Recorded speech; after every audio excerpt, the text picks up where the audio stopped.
Hi friends, welcome back to the video. So in the previous section of the video, I was actually talking about this volatility breakout line plotting, how to plot this volatility breakout line. So you want to plot the volatility breakout line, just click yes. So you can have a bunch of lines which shows the volatility breakout level.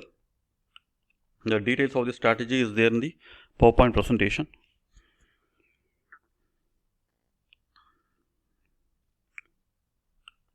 So the next two sections of this particular AFL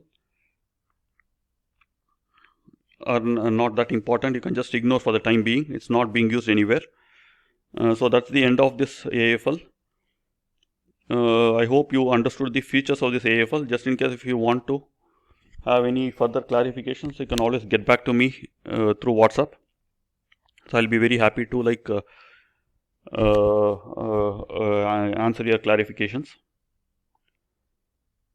So I'll just close this. For the time being, we'll go to the next section of the AFL. This is pivot oscillator AFL. So to explain this, I will plot the pivot oscillator AFL that is already there in my AMI broker folder.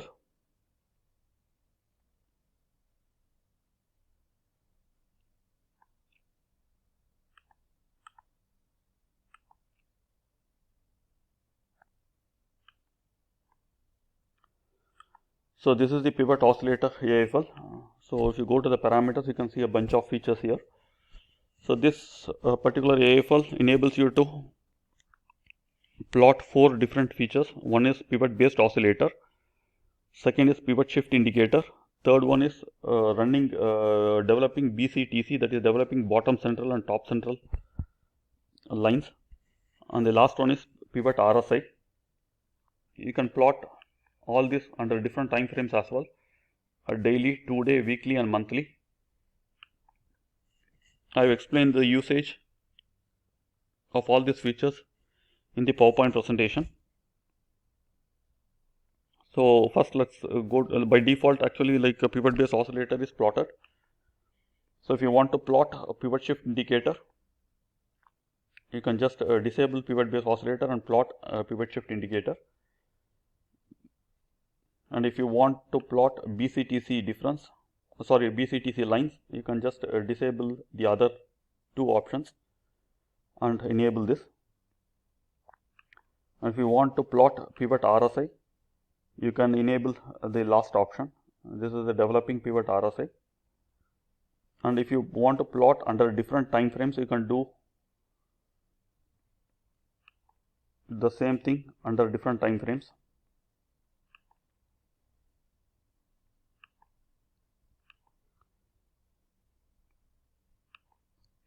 And if you want to plot everything simultaneously, the only option left is to plot them in different panes actually. So you'll have to again insert linked. You'll get a pivot based oscillator once again, and again you have to go to the parameters and you'll have to click whatever you want to plot. For example, if you want to plot a pivot shift indicator along with the pivot based oscillator, you can click this pivot shift indicator in the second pane, and so on and so forth. And that's the end of the pivot based oscillator AFL. I hope you understood this. This is pretty straightforward. So let me take you through the next section of the AFL, which is pivot width AFL.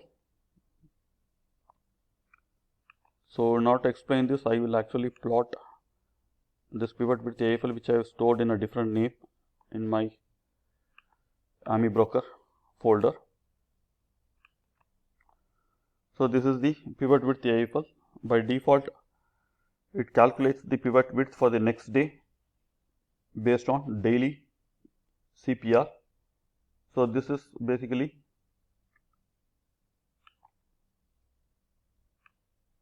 the width of the pivot width for the next day CPR. So which actually shows a very narrow pivot width. So possibly you can prepare for a trending day tomorrow. And this line is basically 65% of the 20 period moving average of the pivot width. historical pivot width, and this line is the 125 period moving average of the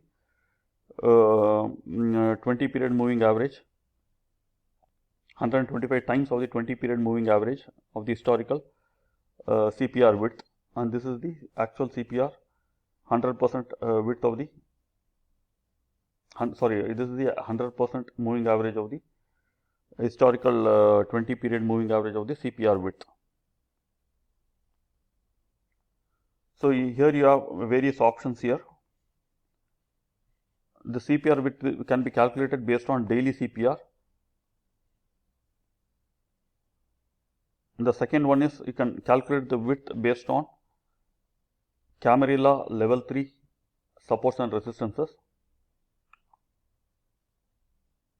and even you have an option of calculating CPR width using 2-day CPR, and similarly 3-day CPR as well.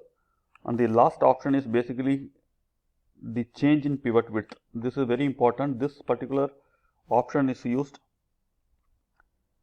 in almost all the strategies. This is basically the difference between the bottom central and top central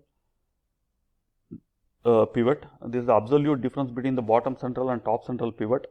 This is used to determine the trend of the market.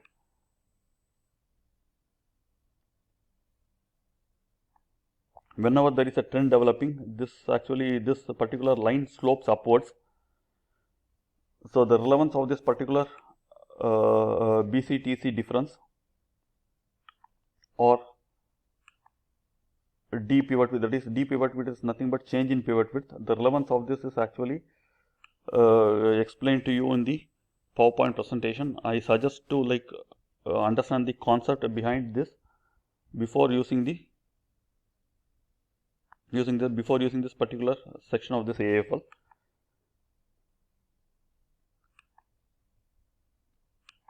And that brings an end to the current section of this AFL.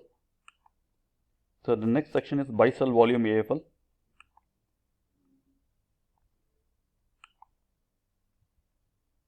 So this is pretty straightforward. I just try to enable this from my chart.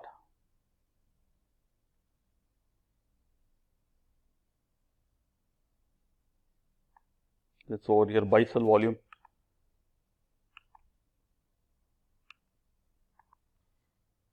So if you actually plot this by default, you will get a kind of chart with this display. Go to parameters, click on volume bars.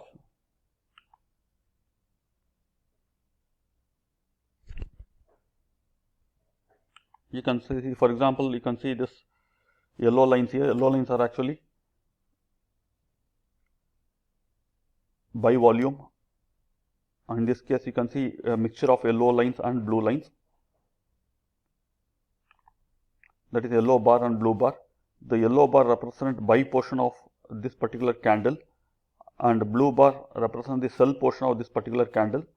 So this basically helps you to gauge the strength of the buyers or strength of sellers. So here you have a different set of indicators here, different set of parameters here. Today volume, this is the actual volume for the day. This is total buy volume. This is total sell volume. This one is current bar volume, absolute numbers, current bar buy volume. This is current bar sell volume. This is the total day buy volume in terms of percentage, and this is the total day sell volume in terms of percentage. So you can see here 55% at this point of time.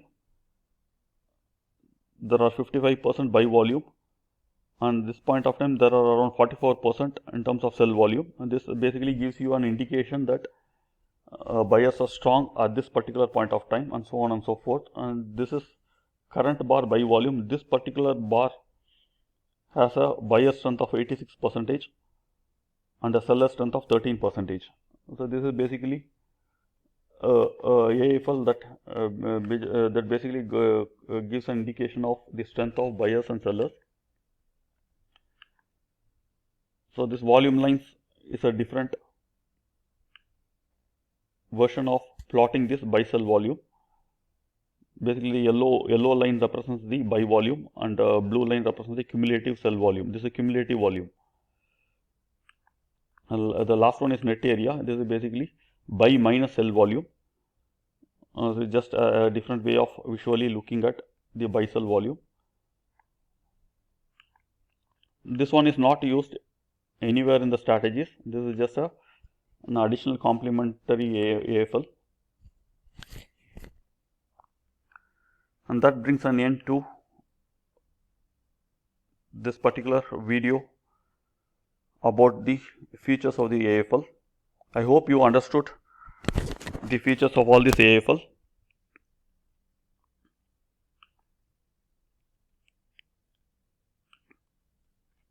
So I strongly suggest you to actually go through the presentation 2 to 3 times before making use of this AFL. Just in case if you want any further clarifications, you can always get back to me either by WhatsApp or by way of email. I'll be very happy to clarify on your doubts. I thank you, first of all, I thank you for subscribing to my course, and I also thank you for the time you have spent on looking at these videos. I'll see you till I come back with another set of videos. Thank you very much. Have a great day. Bye.